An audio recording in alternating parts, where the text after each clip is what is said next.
Sengten Ciek Kwaile. Selamat Nataru, Natal, dan menyongsong tahun baru buat kita semua. Saya berharap kita semua dalam keadaan sehat.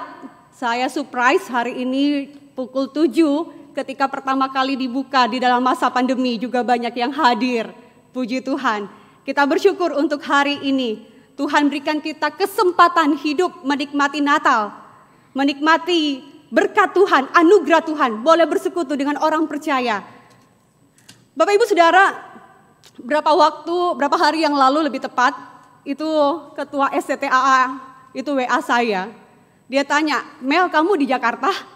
Saya katakan, saya lagi di Manado. Terus kemudian dia katakan, ada orang yang pakai foto di WA tapi nomor yang berbeda dan tawarkan investasi. Oh, saya katakan itu penipuan, Bu. Iya, ngeri betul. Dengan nada yang seringkali dia sebut ngeri betul kata-katanya. Bapak Ibu Saudara, saya waktu itu dengar sempat panik. Panik dan juga hilang damai sejahtera ya. Kenapa? Lagi siap khotbah waktu itu, lagi ketik-ketik gitu ya. Tapi waktu itu saya ketika konfirmasi orang, WA, sosmed, saya bisa merasakan bagaimana kemudian ada beberapa jemaat yang mengalami hal yang sama. Itu tidak enak. Tetapi Bapak Ibu, Tuhan ajarkan satu hal dalam hal itu. Tuhan bilang, kenapa kamu harus lelah? Lelah untuk konfirmasi orang. Kalau kamu yakin dirimu itu bekerja untuk investasi jiwa, kenapa kamu harus lelah dan meragukan bahwa kebenaran itu pasti akan menang? Tuhan pegang kendali. Bapak Ibu Saudara, maka saya yakin kita semua apapun mungkin di luar sana, sebelum datang ke gereja ada begitu banyak hiruk pikuk, tetapi ingat Tuhan pegang kendali hidup kita. Ada damai di hati. Mari kita membuka Alkitab dengan sukacita. Galatia pasal 4 ayat 1 sampai 5. Galatia pasal 4 ayat 1 sampai 5. Bapak Ibu bisa memperhatikan Alkitab masing-masing. Saya baca buat kita semua. Galatia pasal 4 ayat 1 sampai 5. Yang dimaksud ialah seorang ahli waris belum akil balik, sedikit pun ia tidak berbeda dengan seorang hamba. Sungguh pun ia adalah tuan dari segala sesuatu. Tetapi ia berada di bawah perwalian dan pengawasan sampai pada saat yang telah ditentukan oleh Bapaknya. Demikian pula kita, selama kita belum akil balik, kita takluk juga kepada roh-roh dunia. Tetapi setelah genap waktunya, maka Allah mengutus anaknya yang lahir dari seorang perempuan dan takluk kepada hukum Taurat. Ia diutus untuk menebus mereka yang takluk kepada hukum Taurat, supaya kita diterima menjadi anak. Bapak Ibu Saudara yang dikasih Tuhan, seringkali kita berpikir hidup kita sempurna. Kalau semua berjalan lancar, segala sesuatu yang kita inginkan itu terjawab. Bahkan itu sesuai dengan waktu kita. Padahal waktu Tuhan itu berbeda dengan waktu kita. Waktu Tuhan itu sempurna. Dia tidak pernah lebih cepat, dia tidak pernah terlambat. Waktu Tuhan itu on time. Tuhan selalu tepat waktu, Bapak Ibu. Seorang siswa, mahasiswa, pekerja bisa memasukkan tugas lewat deadline. Tapi Tuhan tidak pernah lewat deadline. Dia mengutus putranya ke dalam dunia ini tepat pada waktunya. Jadwal Tuhan itu selalu tepat, Bapak Ibu. Jadwal kita dengan jadwal Tuhan tidak sama. Kita mungkin ingin supaya pandemi ini sekarang segera berlalu. Kita mungkin berdoa, Tuhan tolong supaya pandemi sekarang bisa berlalu. Saya bisa mengerti, mungkin ada yang berpikir begitu supaya juga minimal bisa ke gereja tidak daftar-daftar. Karena sekarang ke gereja kalau daftar-daftar seringkali tidak dapat kuota. Terlambat daftar, tidak bisa ke gereja. Kita berdoa, Tuhan tolong supaya pandemi ini segera berlalu. Supaya usaha bisa lebih lancar. Supaya semuanya berjalan sebaik mungkin, seperti yang kita harapkan. Bapak Ibu Saudara yang kasih Tuhan, ada orang juga ketika bicara tentang pandemi untuk datang ke ibadah, bukan lagi sekarang dibilang burung tahun, tapi istilahnya burung patah sayap. Karena selama pandemi tidak ke gereja. Untung-untung kalau ada ibadah online, serius ikut ibadah online. Tetapi sekarang memang tidak, patah sayap. Bapak Ibu Saudara yang kasih Tuhan, mungkin juga ada yang berdoa berkata, Tuhan tolong supaya kehidupan keluarga saya bisa cepat pulih. Suami saya bisa kembali, bisa bertobat. Istri saya juga bisa melakukan tugasnya dengan sebaik mungkin, menjadi istri yang berkenan. Tuhan tolong supaya orang tua saya bisa akur kembali. Tuhan tolong pulihkan supaya rekan kerja saya kerjanya baik dan saya juga bisa bekerja dengan baik. Tuhan tolong supaya ekonomi keluarga saya baik. Tuhan tolong supaya yang ini dan aku yang sakit Tuhan sembuhkan. Bapak Ibu Saudara yang kasih Tuhan, saya mengerti bahwa dalam hikmat Tuhan yang besar, Tuhan memilih untuk tidak menjawab doa-doa itu. Dia menciptakan segala sesuatu dari ketiadaan dan dia melihat akhir dari awal. Dia tahu segala sesuatu, dia tidak pernah terlambat. Dia selalu tepat waktu. Mungkin ini bukan waktu kita, tetapi ini adalah waktunya apapun yang kita alami sekarang. Bapak Ibu Saudara yang kasih Tuhan, untuk peristiwa Natal bisa muncul pertanyaan seperti ini. Bagaimana kita tahu bahwa itu adalah waktu yang tepat bagi kedatangan Yesus? Bagaimana kita tahu?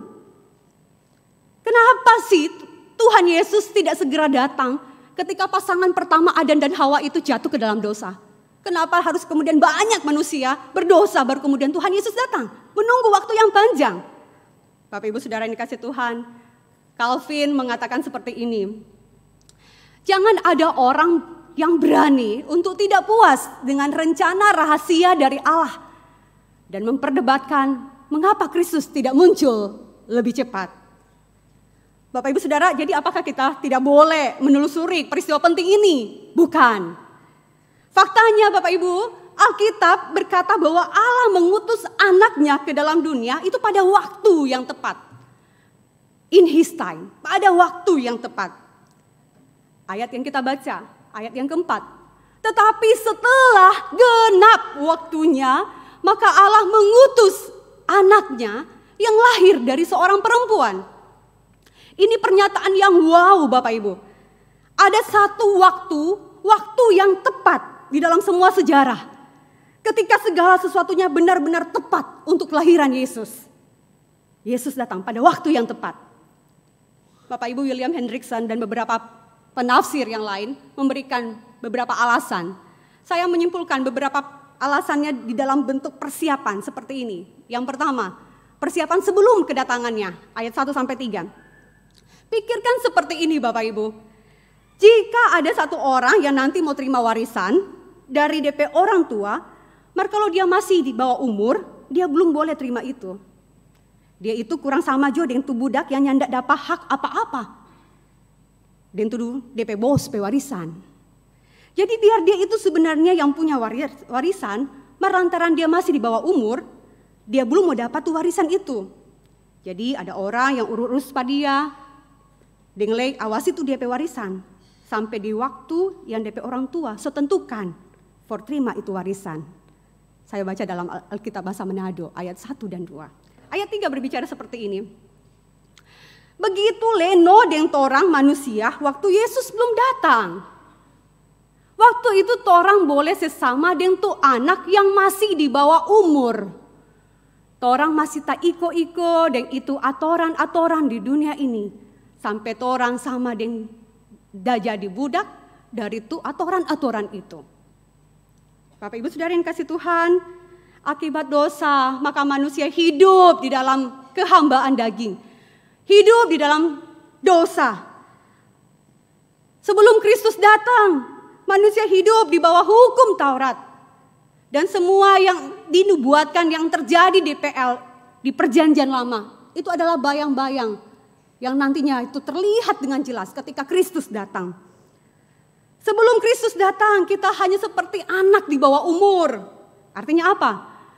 Anak yang belum menerima warisan itu, masih tak iko-iko dengan berbagai aturan. Aturan sunat, aturan hari raya, aturan jangan makan ini, makan itu. Tidak boleh ini, tidak boleh itu. Tetapi ketika Kristus datang, semuanya menjadi berbeda. Saudara yang dikasihi Tuhan, kata mengutus itu bukan hanya berbicara tentang hubungan pengutus dan diutus. Tetapi kata mengutus itu berbicara tentang keunikan peristiwa Natal. Kelahiran Yesus itu berbeda dengan kelahiran bayi lainnya. Kalau bayi lainnya memang dari belum ada, terus kemudian lahir. Tetapi ketika bicara tentang mengutus, Yesus diutus oleh Allah Bapa, ini berbicara bahwa dia sebelumnya sudah ada, maka kemudian diutus. Betul? Sudah ada, maka kemudian diutus. Bapak Ibu Saudara, ini menunjukkan keilahian Yesus. Yesus lebih dulu ada dan kemudian menjelma menjadi manusia. Kata mengutus juga menegaskan pribadi Allah Bapa itu berbeda dengan pribadi anak, tetapi satu. Bapak Ibu Saudara yang kasih Tuhan, kedatangan Yesus itu sudah dipersiapkan sebelumnya. Untuk menunjukkan apa? Betapa tidak berdayanya kita. Tidak berdayanya kita hidup di bawah Taurat. Karena tidak ada satupun manusia yang bisa hidup sempurna capai standar Allah. Tidak bisa. Kedatangan Yesus ke dalam dunia terjadi di dalam the fullness time. Kegenapan waktu. Di dalam PL kita bisa melihat banyak nubuatan yang memberitahu bahwa Mesias akan datang. Mengatasi ketidakberdayaan manusia melakukan Taurat. Saudara, ada begitu banyak cara yang diungkapkan di dalam Alkitab. Nubuatan tentang cara kelahirannya. Bahwa ia akan dilahirkan dari seorang perawan. Ada nubuat tentang daerah kecil. Yesus lahir di kota Bethlehem. Dan semua terjadi in his time. Yang kedua Bapak Ibu. Persiapan budaya dan bahasa. Bukan hanya sebelum itu bicara tentang nubuatan-nubuatan. Tetapi pada waktu itu kita lihat ada persiapan budaya dan bahasa. Kedatangan Yesus itu tepat pada 350 sebelum Masehi. Alexander Agung itu telah menaklukkan seluruh dunia. Ya, saudara, saya ingat dosen saya mengatakan salah satu penanda keagungan Kristus itu adalah ketika penanggalan kalender di seluruh dunia dan abad itu merujuk pada kelahiran Kristus. Pada waktu saya katakan 350 sebelum Masehi, saudara, kata Masehi itu punya arti yang dalam. Saudara, Masehi itu merujuk kepada peristiwa kelahiran Tuhan. Dalam bahasa Latin itu Anno Domini. Kalender Masehi, tahun Tuhan. Tahun Tuhan. Dan ini menjadi titik acuan penanggalan yang dihitung dari peristiwa kelahiran Yesus Kristus. Tahun Masehi dihitung maju, sebelum Masehi itu dihitung mundur. Before Christ. Bapak Ibu Saudara, 350 sebelum Masehi, Alexander Agung itu telah menaklukkan seluruh dunia. Sehingga di bawah pengaruhnya, dunia itu menjadi Yunani dalam hal budaya, dalam hal filsafat, institusi, seni, drama, sastra, arsitektur, pemikiran, dan bahasa. Semua menjadi Yunani. Pengaruh Yunani itu begitu luas. Bahkan orang biasa pun menjadi sangat akrab dengan bahasa dan budaya Yunani. Kita sekarang juga akrab. Ya, sedikit mungkin kita tahu alfabet Yunani karena varian virus. Alfa, beta, gamma, delta. Dan sekarang muncul Omikron. Bapak Ibu Saudara, kata orang, ada orang yang bercanda, ini virus ini kalau belum sampai Omega mungkin akan ada terus DP varian-varian begitu ya. Karena abjad terakhir Yunani itu Omega. Bapak Ibu Saudara yang dikasih Tuhan itu candaan gitu ya. Tetapi Yunani, bicara tentang Yunani, budaya Yunani itu punya pengaruh besar. Dan Bapak Ibu tahu, itu menjadi bahasa internasional pada waktu itu. Di dalam sejarah, pada 280 sebelum Masehi, 70 tahun sesudah itu, Kitab-kitab Ibrani juga diterjemahkan ke dalam bahasa Yunani yang kita kenal dengan Septuaginta. Dan ini yang mempersiapkan pemberitaan Injil ke segala bangsa. Baik Yahudi maupun non-Yahudi bisa kenal Injil. Secara agama, kitab suci PL dikumpulkan menjadi satu bahasa. Secara budaya, jalur komunikasi itu dibuka dan waktunya tepat, in his time. Yang ketiga, kita lihat persiapan yang ketiga, itu persiapan politik. Bapak Ibu Saudara, kedatangan Yesus itu waktu yang tepat juga secara politik. Pada saat Yesus lahir, Roma menguasai dunia. Bangsa Romawi menaklukkan semua bangsa di sekitar mereka. Dan mereka membangun jalan yang menghubungkan semuanya kepada kekaisaran Roma. Semuanya merujuk kepada Roma. Sehingga kemudian kita mengenal istilah banyak jalan menuju kepada Roma. Tetapi satu jalan menuju ke sorga. Bapak Ibu Saudara, mereka juga kemudian menekan tindakan-tindakan kriminal dengan apa? Bangun pos-pos. Sehingga pada waktu itu dikenal juga istilah Pax Romana. Ada kedamaian, tidak ada perang pada waktu itu. Kedamaian. Pada waktu kedatangan Yesus, Kaisar Agustus adalah kaisar pada waktu itu. Dia tidak tahu bahwa ketika dia meminta sensus, dia sedang melakukan kehendak Tuhan. Karena dekretnya itu yang mengharuskan semua orang kembali ke tempat asal, sensus, termasuk juga wanita hamil dan suaminya. Yang melakukan perjalanan bersejarah ke Bethlehem. Maria, ibu perawan Yesus, itu dibimbing oleh tangan Allah ke tempat yang dinubuatkan di dalam perjanjian lama. Di mana Yesus akan dilahirkan. In his time. Yang keempat, kita lihat ada juga persiapan rohani. Saudara, secara rohani, ini juga adalah waktu yang tepat. Kenapa? Karena sudah lama Israel itu tidak mendengar suara Tuhan. Tidak mendengar Tuhan berbicara itu selama 400 tahun. Mereka telah membenamkan diri dalam agama yang kosong dan kering. Orang-orang haus untuk mendengar Tuhan.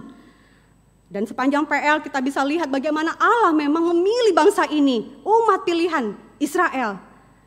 Kepada mereka Allah janjikan Mesias, tetapi kemudian mereka hidup menjauh dari Tuhan, lebih suka menyembah Allah-Allah yang lain, dewa-dewa bangsa lain. Berkali-kali dalam sejarah Allah menghukum Israel, dan akhirnya mereka dibuang ke Babel. Bapak Ibu Saudara yang dikasih Tuhan, selama pembuangan di Babel, kita mendapati satu peristiwa penting juga. Kanon kitab suci PL itu diselesaikan di bawah Imam Ezra. Kumpulan literatur PL disatukan dan ini membuka jalan bagi pemberitaan Injil Kristus. Sinagoga juga Yahudi itu muncul di banyak tempat. Orang-orang beribadah di sinagoga. Kalau sebelumnya beribadah di bait suci di Yerusalem, sekarang tidak bisa, mereka pergi ke sinagoga. Dan dengan sinagoga ini para pemberita Injil dapat menyampaikan kabar baik. Sekaligus baik orang Yahudi maupun orang Yunani. Sudah yang dikasih Tuhan, mungkin kita bisa tambahkan daftar persiapan. Bisa tambahkan. Tapi William Hendriksen dia menutup kata-katanya itu dengan sangat tepat. Dia katakan seperti ini. Hanya Allah lah yang mengetahui mengapa Kristus harus datang pada waktu itu. Kenapa?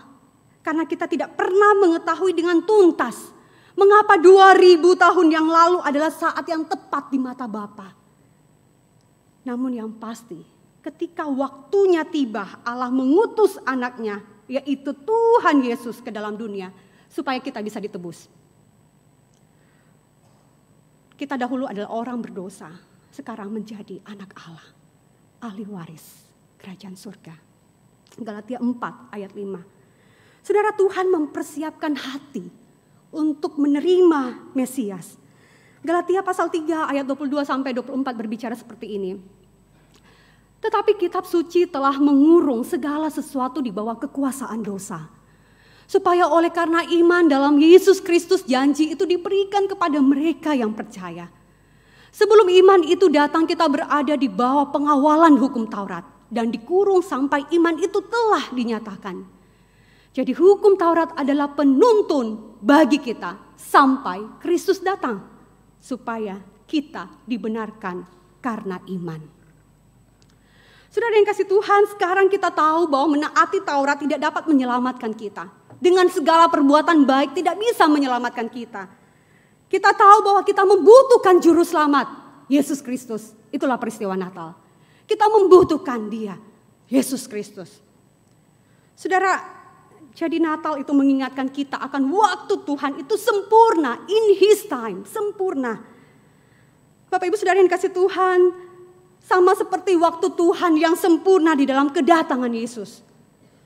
Waktunya sempurna di dalam hidup saudara dan saya. Sama seperti orang-orang pada zaman Yesus mungkin tidak mengerti pada waktu itu. Saudara juga mungkin tidak mengerti sekarang kenapa harus terjadi seperti ini. Namun ini adalah waktu yang tepat. Mungkin hari ini adalah waktu yang tepat dalam hidup saudara bagi Tuhan untuk bergerak dengan cara yang istimewa. Mungkin hari ini adalah waktu yang tepat bagi saudara untuk membiarkan Kristus datang sebagai juru selamat di dalam hati saudara. In His time. Peristiwa Natal seringkali menjadi peristiwa biasa sehingga kita kehilangan efek wow. Apalagi bagi kita yang sudah mengikuti pranatal, pohon terang di mana-mana. Berkali-kali kita ikut, orang bilang tahun ini seperti balas dendam. Tahun lalu enggak bisa, enggak ada pohon terang, enggak bisa kemana-mana, sekarang balas dendam. Tapi Bapak Ibu Saudara yang dikasih Tuhan, saking kebanyakan hadir di ibadah pohon terang Natal, pranatal, kita bisa kehilangan efek wow terhadap peristiwa penting dalam sejarah dunia yang sanggup mengubahkan hidup kita. Tuhan tidak membuat keputusan untuk mengirim Yesus itu secara mendadak. Dia dengan hati-hati mengatur peristiwa dan sejarah dunia untuk mempersiapkan inkarnasi Kristus. Setelah genap waktunya, Dia mengutus anaknya yang tunggal, monogenes, yang tunggal, yang unik itu, yang akrab itu ke dalam dunia. Saudara yang dikasih Tuhan, seorang anak milenial, dia mengirimi hadiah Natal buat orang tuanya yang kaum baby boomers. Terus kemudian di dalam pikirannya anak ini, wah nanti kalau saya kasih hadiah Natal yang terbaik, saya kasih handphone Android. Supaya kemudian setelah Natal bisa video call, tahun baru bisa video call, minimal bisa WhatsApp gitu. Bapak Ibu Saudara yang kasih Tuhan, orang tua yang generasi baby boomers ini menerima hadiah Natal itu dengan senang sekali, surprise. Dapat handphone Android. Saudara, mereka berpikir, sudah kalau dengan hadiah ini gak ketinggalan zaman lagi. Namun kemudian ketika mereka buka box handphone itu, dua wajah yang senyum berubah menjadi wajah yang penuh kerutan. Bagaimana mau pakai ini dia? Mau tanya Pak anak, mau bawa video call, belum bisa pakai. Mau buka handphone pun belum boleh Bu. Terus kemudian singkat cerita beberapa hari, kedua orang tua ini baby boomers ya, generasi baby boomers, otak-atik baca buku petunjuk yang ada di kotak itu. Bagaimana sih cara menggunakan handphone ini? Tapi Bapak Ibu, akhirnya kemudian mereka berkata, nggak bisa. Kita benar-benar tidak membutuhkan buku petunjuk ini. Yang kita butuhkan, tapi anak datang. Tapi anak datang, kasih petunjuk, langsung kasih tahu. Saudara yang dikasih Tuhan, ketika Tuhan memberikan hadiah keselamatan kepada kita, Dia tidak mengirimkan sebuah buku petunjuk yang rumit. Tetapi Dia mengutus anaknya, langsung mengutus anaknya. Natal berarti Dia turun agar kita bisa naik. Dia menjadi miskin agar kita menjadi kaya. Dia lahir agar kita bisa dilahirkan kembali. Dia menjadi hamba agar kita menjadi anak Allah. Dia tidak memiliki rumah sehingga kita mungkin memiliki rumah di surga. Dia ditolak supaya kita diterima. Dia lapar agar kita diberi makan. Dia haus agar kita dipuaskan. Dia ditelanjangi agar kita bisa berpakaian. Dia ditinggalkan agar kita tidak ditinggalkan. Dia terikat agar kita bisa bebas. Dia menjadi terbatas supaya kita bisa menerima anugerah yang tidak terbatas. Dan Dia mati agar kita bisa hidup. Bapak Ibu Saudara yang dikasihi Tuhan, setiap detail telah diatur Tuhan sebelumnya. Keadaan itu begitu sempurna, setiap peristiwa itu tepat pada waktunya. Saudara yang dikasihi Tuhan, jika Tuhan mengatur urusan global bangsa-bangsa, maka kita dapat mempercayai Dia dan waktunya untuk hidup kita. Betul? Kalau Tuhan atur urusan perkara besar ini, maka kita bisa percaya bahwa apa yang Dia buat dalam hidup kita itu pasti yang terbaik, tepat waktu. He makes all things beautiful in His time. Mungkin saudara seorang pria yang sedang menunggu dapat pekerjaan baru. Mungkin saudara seorang istri yang sedang menantikan kelahiran seorang anak, bagaimana caranya dalam keadaan yang sakit. Mungkin saudara juga menantikan pertobatan anggota keluarga.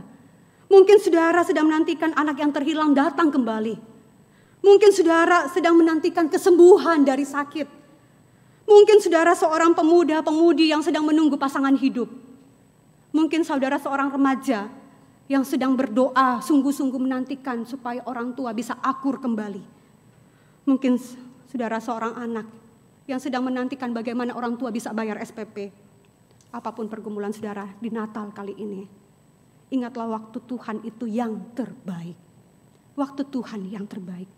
Dia selalu tepat waktu, walaupun tidak seperti yang kita bayangkan dan harapkan. Saudara yang kasih Tuhan, jika kedatangan pertama itu terjadi tepat waktu, maka kedatangan yang kedua kali adalah sebuah kepastian, benar-benar akan terjadi dan itu pasti tepat waktu. Betul? Kalau nubuatan janji pertama, kedatangan pertama itu terjadi dan itu tepat waktu, pasti kedatangan yang kedua kali itu tepat waktu. Allah pasti menunjukkan kedatangan Yesus yang kedua kali itu tepat waktu. Kita dapat percaya Dia datang tepat waktu, tidak mungkin telat dan tidak mungkin terlalu cepat. Dia datang tepat waktu. Dan inilah harapan bagi kita di saat kita melihat segala kekacauan, kejahatan di dunia ini. Sepertinya Tuhan belum bertindak. Ingatlah, Dia pasti segera datang in His time. Amin. Mari kita tundukkan kepala.